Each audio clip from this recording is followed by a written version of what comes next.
नमस्ते, मेरा नाम शिवम है और अगर आप ये वीडियो देख रहे हैं तो मैं आपसे उम्मीद करता हूं कि आप पूरी वीडियो देखेंगे।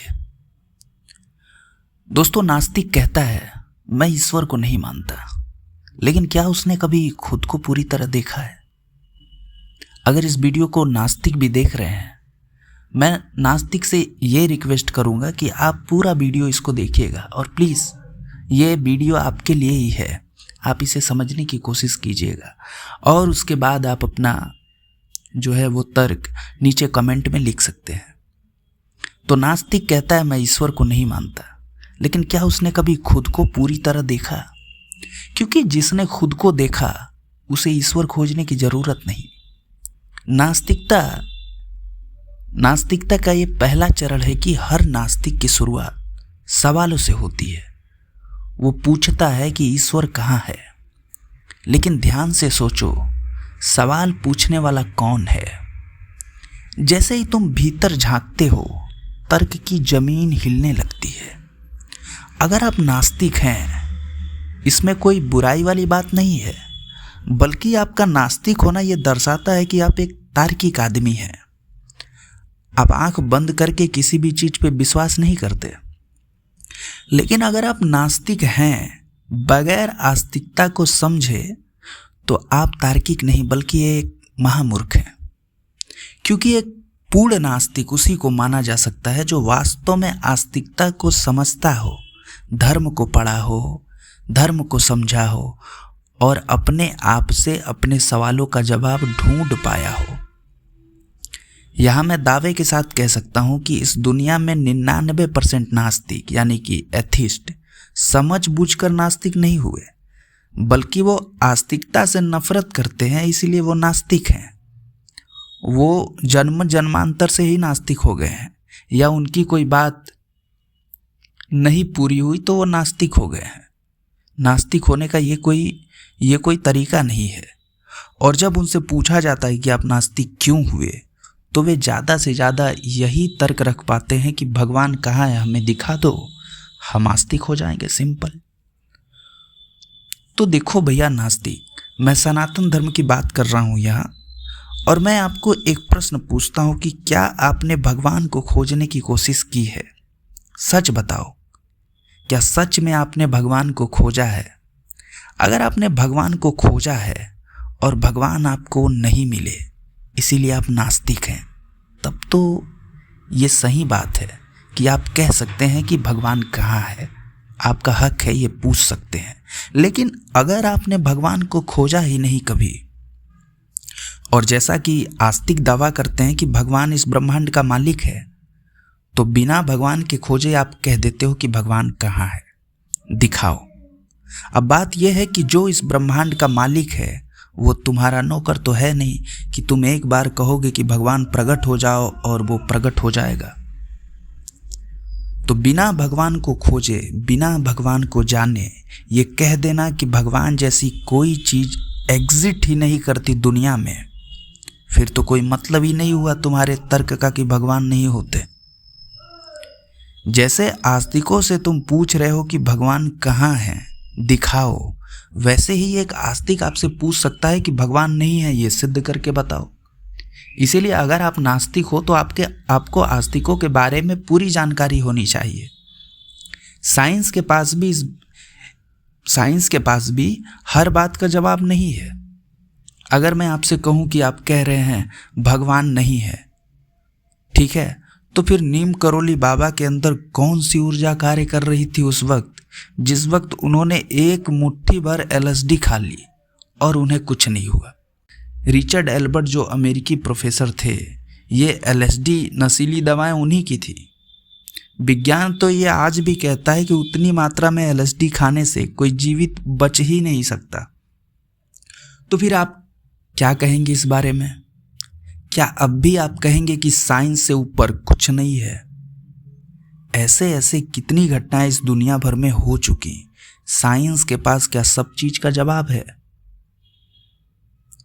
आपने कभी ध्यान किया है, योग किया है, अपने अंदर उतरने की कोशिश की है, या फिर सिर्फ सांसारिक बातें जो आप ढोकर चल रहे हैं? या आप जो देखते हैं उतना ही जानते हैं। मैं आपको सच कह रहा हूं कि ध्यान एक ऐसी प्रक्रिया है जहां मैंने नास्तिकों को पिघलते हुए देखा है। वहां नास्तिकता पिघलने लगती है। ध्यान नास्तिक को आस्तिक नहीं बनाता। मैं ये नहीं कह रहा हूं कि कोई नास्तिक अगर ध्यान करता है तो वो आस्तिक हो जाएगा। नास्तिक तो नास्तिक है, लेकिन नास्तिक के अंदर जिज्ञासा होनी चाहिए, जानने की, समझने की जिज्ञासा होनी चाहिए। आस्तिक का अपोजिट है नास्तिक, तो उसे आस्तिकता के बारे में भी उतना ही पता रहना चाहिए जितनी सच्चाई से वो नास्तिकता का बखान कर रहा हो। ध्यान नास्तिक को आस्तिक नहीं बनाता, वो बस उसे सच के सामने नंगा छोड़ देता है। और जब सच्चाई सामने होती है वहां न और हाँ दोनों गायब हो जाते हैं। ध्यान में ऐसा क्या होता है तो मैं आपको बताता हूं, आप प्रयोग कीजिएगा। क्योंकि अगर कोई नास्तिक का ध्यान कर रहा है तो उससे आस्तिकता का कोई लेना देना नहीं है। यहां बात हो रही है ईश्वर को मानने और ना मानने की। आप बंद आंख से भीतर जाते हो, विचार शांत होते हैं जब आप ध्यान कर रहे होते हो, और अचानक कुछ तुम्हें देखने लगता है। तुम देखते नहीं, देखे जाते हो। और यकीन मानो वही पहली झलक ध्यान की ईश्वर की उपस्थिति है। नास्तिकता और आस्तिकता के बीच की रेखा है कि नास्तिक कहता है कि ईश्वर नहीं है, आस्तिक कहता है ईश्वर है। लेकिन ध्यान कहता है देखो और जानो।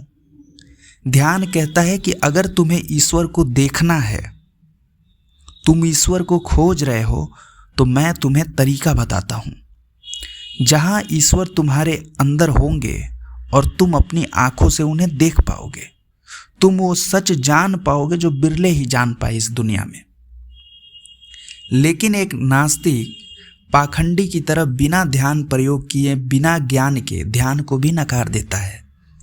ऐसे लोगों की वास्तविकता ही यही होती है कि ये कुछ सुनना समझना नहीं जानते।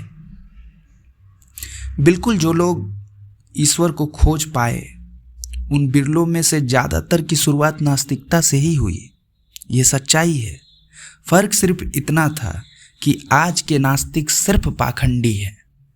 उनकी नास्तिकता झूठी है। और जो ईश्वर को खोज पाए वो जिज्ञासु थे, वो तर्क खोजने, सत्य खोजने निकले थे, और शायद इसीलिए वो ईश्वर को, अस्तित्व को समझ पाए।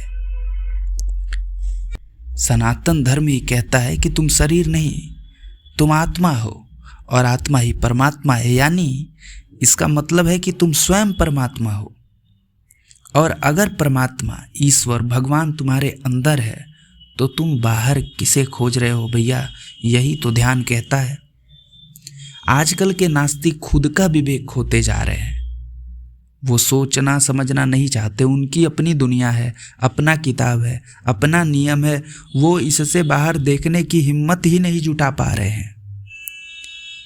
मैंने देखा है विदेशियों को जो भारत आते हैं जिज्ञासावश, और हाँ, मैंने वैसे भी नास्तिक देखे हैं जो एक्सट्रीम लेवल पे नास्तिक रहते हैं।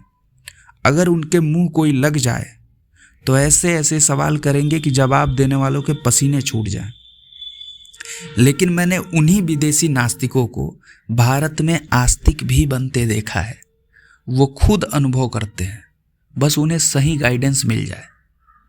मैं ऐसे लोगों को जानता हूं जो विदेश से 10 साल 15 साल पहले एक नास्तिक जिज्ञासावश भारत आए, तमाम सवाल अपने मन में लेकर, और ये भी देखा कि जब उनके विचार ठहर जाते हैं, वो अनुभव करते हैं कि वो अकेले हैं। न उनको अपना नाम याद रहता है, न धर्म, न ईश्वर, कुछ याद रहता है तो सिर्फ चेतना। और उसी क्षण उन्हें पता चलता है कि ईश्वर बाहर नहीं, वो अब तक जिसे बाहर ढूंढ रहे थे वो उनके ही भीतर था। असली आस्तिक कौन है ये भी जानना जरूरी है, क्योंकि आस्तिक होते हुए भी नास्तिक रह जाते हैं लोग। इसीलिए ये समझना भी जरूरी है कि आस्तिक होने का मतलब क्या है। केवल ईश्वर को मान लेना आस्तिकता है नहीं। क्या ईश्वर में श्रद्धा रखना आस्तिकता है? आस्तिक वो नहीं जो मंदिर जाता है, आस्तिक वो है जो भीतर जाता है। कहाँ जाता है? अपने स्वयं के भीतर। जो खुद को देख पाता है, जो खुद को देख लेता है, वास्तव में वही सच्चे ईश्वर को जानता है। पूजा करना, पाठ करना, मंत्र पढ़ना, ये सब ईश्वर को मानने वाले करते हैं, लेकिन ईश्वर को जानना है तो अपने आप को जानना होगा। जो अपने आप को जान लिया उसे ईश्वर को जानने की जरूरत ही नहीं, वो स्वयं ब्रह्म स्वरूप हो जाएगा। और जो स्वयं ब्रह्म स्वरूप हो जाए वही तो ईश्वर है। क्योंकि ब्रह्म के लिए क्या कठिन है? उसके लिए असंभव जैसा कुछ नहीं रह जाएगा। ब्रह्म जिसने स्वयं इस सृष्टि की रचना की है, भला इस जगत में उनके लिए क्या असंभव है? इस बात को समझो कि नास्तिक ईश्वर को खोजता नहीं, आस्तिक उसे मानता है, और ध्यान करने वाला बस उसे जीता है।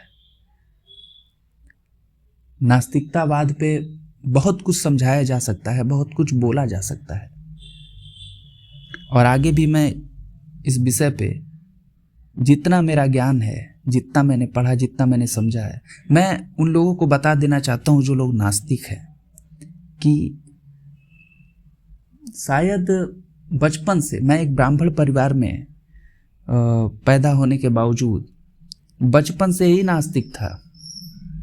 मैं कभी मंदिर में पूजा पाठ नहीं करता था, कभी भगवान से प्रार्थना नहीं किया, लेकिन कुछ ऐसी घटनाएं हुई जो ये मानने पे मजबूर कर दी कि भैया कुछ तो है ऐसा जो मतलब इस संसार का नहीं है। एक एनर्जी के रूप में आप उसे कह सकते हैं। अगर आप उसे एक एनर्जी माने, कोई भी एनर्जी, निगेटिव एनर्जी या पॉजिटिव एनर्जी। और इसके बाद खोज मेरी शुरू हुई कि वाकई क्या ईश्वर हैं, क्या भगवान हैं। धीरे धीरे परतें जो है वो खुलती जाएंगी अगर आप इस विषय को देखते जाएंगे, खोजने की कोशिश करेंगे। वही तो मैंने बात की जिज्ञासा की, कि नास्तिक रहो लेकिन जिज्ञासु भी तो होना चाहिए। ऐसा नास्तिक क्या काम का जिसको कुछ पता ही नहीं है, जिसको आस्तिकता के बारे में कुछ पता ही नहीं है। आप ऐसे दुश्मन किस काम के? आपको अपने विरोधी के बारे में, प्रतिद्वंदी के बारे में कुछ पता ही नहीं है, तो आप कैसे दुश्मनी निभाओगे भाई? इसीलिए अगर आप नास्तिक हैं तो जिज्ञासु भी बनो। अगर आप नास्तिक हैं, मान लीजिए अगर आप हिंदू हैं, हिंदू होने के बाद आप नास्तिक हो गए, किसी कारणवश नास्तिक हो गए, तो भैया क्यों नास्तिक हुए? सिर्फ ये सवाल में ना रहो कि हमारा कोई काम नहीं पूरा हुआ, हमारा ऐसा नहीं हुआ, हमें बहुत दुख मिला, मैंने ईश्वर को देखा नहीं तो मैं नास्तिक हो गया। ये कोई कारण तो है नहीं। ऐसे तो आस्तिक भी बोलते हैं ना कि पूरे ब्रह्मांड का मालिक ईश्वर है, तो उसका भी कदर करो। जो पूरे ब्रह्मांड का मालिक है वो तुम कह रहे हो कि मैंने उसको देखा नहीं, तो तुम्हारे बुलाने पे वो धरती पे प्रकट हो जाएगा तुम्हारे लिए। उसको समझना पड़ेगा। और शायद जिसे आप नास्तिक जो हैं उनके लिए मैं कह रहा हूं कि शायद आप जिसे मानते हैं कि ईश्वर दिखने में ऐसा होगा, ईश्वर दिखने में वैसा होगा, भाई वो ईश्वर है, वो इंसान का रूप है ही नहीं। उसकी सोच इंसानों जैसी नहीं है कि वो आपकी बात को अच्छा मान लेगा या बुरा मान लेगा, या वो ये सोचेगा कि देखो ये मुझे नहीं मानता तो मैं इसके सामने आके ये मनवा दूं कि देखो भैया मैं ईश्वर हूं और आज के बाद हमें मानना शुरू करो। नहीं, एक तरीका है ईश्वर को जानने का, ईश्वर को मानने का, अपनी बात मनवाने का भी एक तरीका है। इस चीज़ को समझना बहुत ज़रूरी है। और उम्मीद करता हूँ कि इस चीज़ को अगर इन चीज़ों को जिज्ञासु जो नास्तिक हैं, जिज्ञासु हैं, इन चीज़ों के बारे में जब आप खोजने निकलेंगे तो आपको बहुत अच्छे से समझ में आएगा कि ईश्वर कहाँ है, कहाँ रहता है, और वो आपकी बात कैसे सुनेगा। ये सब कुछ आपको समझ में आएगा। हर हर महादेव।